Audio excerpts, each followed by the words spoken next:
Ito yung mga samples ng ating denim jacket.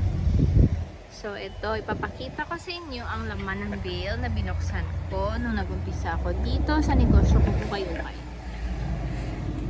Ito po is mga denim jacket.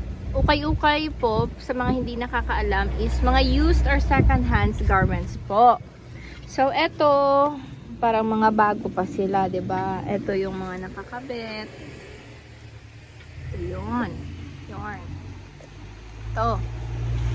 Konti na lang yung natitira kasi marami nang nabili. Ito yung mga samples lang ito. So, papakita ko sa inyo yung quality kapag ukay siya. Ito. Iba-iba kasi yung klase ng ukay. May mga bale na class A.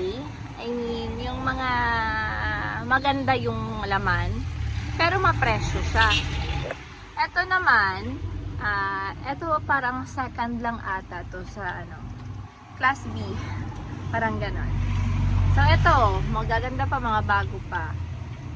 So next natin na i-vlog is yung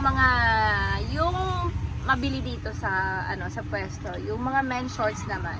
Ito, pinakita ko lang po yung mga quality na mga jackets na tinitinda ko dito. And then, kung gusto nyo pong bigyan ko kayo ng tips kung saan po ako kumukuha ng mga ganitong kagandang mga jackets, i-vlog ko rin po yan the next vlog po.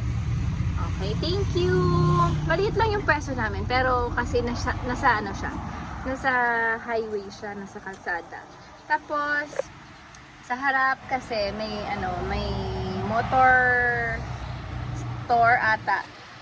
Sa kabila naman na shop ko is may tiyangge, tapos merong kainan. So, ang mga kumakain mostly yung mga driver, maraming mga lalaki. Kaya po, mas mabilis maubos yung mga men's shorts ko. Ito yung mga men's shorts ko. Konti na lang yan.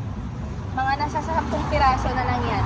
100 pairs, 100 pieces po yan nung binuksan ko yung bale. Tcharam! Ngayon is ganyan na lang. Okay, thank you!